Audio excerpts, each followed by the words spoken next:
دوستو، بنی اسرائیل میں ایک عورت تھی جو بہت ہی زیادہ خوبصورت، حسین اور جمیل تھی۔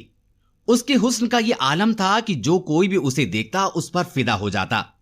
لیکن وہ عورت بہت ہی زیادہ بدکار تھی، اپنے حسن کا غلط فائدہ اٹھاتی اور لوگوں سے زناکاری کیا کرتی تھی۔ زنا کرنے کے لیے وہ لوگوں سے موٹی رقم لیا کرتی تھی۔ وہ زناکاری میں اس طرح ڈوبی کہ پوری بستی والوں کے ساتھ اس کے ناجائز تعلقات تھے۔ وہ زنا کے پیسوں سے اتنی مالدار ہو گئی کہ اس نے اپنے لیے ایک بڑا سا محل بنوا لیا، اور زنا کرنے کے لیے اس نے اپنے کمرے میں سونے کا پلنگ بنوا رکھا تھا۔ اب وہ اور بھی زیادہ موٹی رقم لینے لگی۔ اس عورت کے ساتھ والی بستی میں ایک نوجوان تھا جو بہت ہی زیادہ پرہیزگار تھا، گناہوں سے دور رہتا تھا اور دن رات اللہ کی عبادت کرتا تھا۔ ایک بار وہ نیک نوجوان کسی کام سے اس بستی سے گزرا تو وہ بدکار عورت اپنے محل کا دروازہ کھول کر بیٹھی تھی۔ جب وہ نوجوان اس کے محل کے قریب پہنچا تو نہ چاہتے ہوئے بھی اس کی نظر اس عورت پہ پڑ گئی۔ اسے دیکھ کر اس نے اللہ تعالیٰ کے ڈر سے اپنی نظر جھکا لی۔ یہ اس نوجوان کا امتحان تھا کہ کس طرح یہ اپنے نفس کو قابو میں رکھے۔ اس وقت وہ نوجوان اپنے گھر لوٹ گیا، لیکن اس عورت کی خوبصورتی، اس کا حسن و جمال نوجوان کی آنکھوں اور دماغ میں بیٹھ گیا تھا۔ وہ اپنے نفس کو قابو میں رکھنے کے لیے اپنے آپ کو طرح طرح سے سزا دیتا۔ کبھی وہ کئی دنوں تک بھوکا پیاسا رہتا، کبھی آگ کے سامنے کھڑا ہو کر اپنے جسم کو آگ کی تپش میں جلاتا، مگر عورت کا خیال ذہن و دل سے نہ نکلتا۔ اس نے روزے بھی رکھے، لیکن اس عورت کا خیال نہیں نکال پایا۔ ایک دن اس کو شیطان نے بہکا دیا تو اس نے سوچا کہ جب میں اس خیال سے نکل ہی نہیں پا رہا ہوں تو ایک بار اس سے مل لیتا ہوں۔ پیارے دوستوں، نوجوان اس عورت کے پاس گیا اور کہا، اے عورت، تو کتنی رقم لے گی میری خواہش کو پورا کرنے کے لیے؟ اس عورت نے اپنی رقم بتا دی۔ رقم سن کر یہ نوجوان اپنے گھر آیا اور اپنی جمع پونجی اکٹھا کر لی اور کچھ سامان بیچ کر اس عورت کی رقم کے برابر پیسہ اکٹھا کر لیا۔ پھر اس عورت کو یہ رقم لے جا کر دے دی۔ اس بدکار عورت نے اس نوجوان کو اپنے سونے کے پلنگ پر بٹھا کر اس کے ساتھ چھیڑ چھاڑ شروع کر دی۔ تو یہ نوجوان ایک دم سے بے چین ہو کر کانپنے لگا اور سوچا کہ اتنے سال میں نے نیکیوں کی عبادتیں کی اور اب یہ کیا کر رہا ہوں؟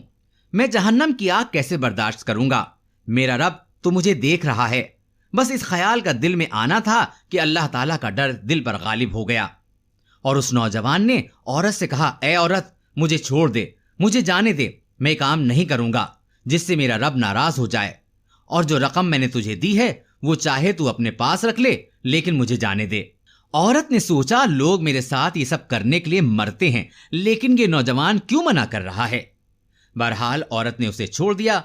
پھر اس عورت نے سوچا کہ میں نے نہ جانے کتنے لوگوں کے ساتھ زناکاری کی ہے، لیکن اس نوجوان نے تو میرے ساتھ کوئی بھی زنا نہیں کیا، اور یہ اتنا ڈر گیا کہ اس کے دل میں اللہ تعالیٰ کا اتنا زیادہ خوف آ گیا کہ یہ یہاں سے واپس بھاگ گیا اور اپنی رقم کو بھی چھوڑ گیا۔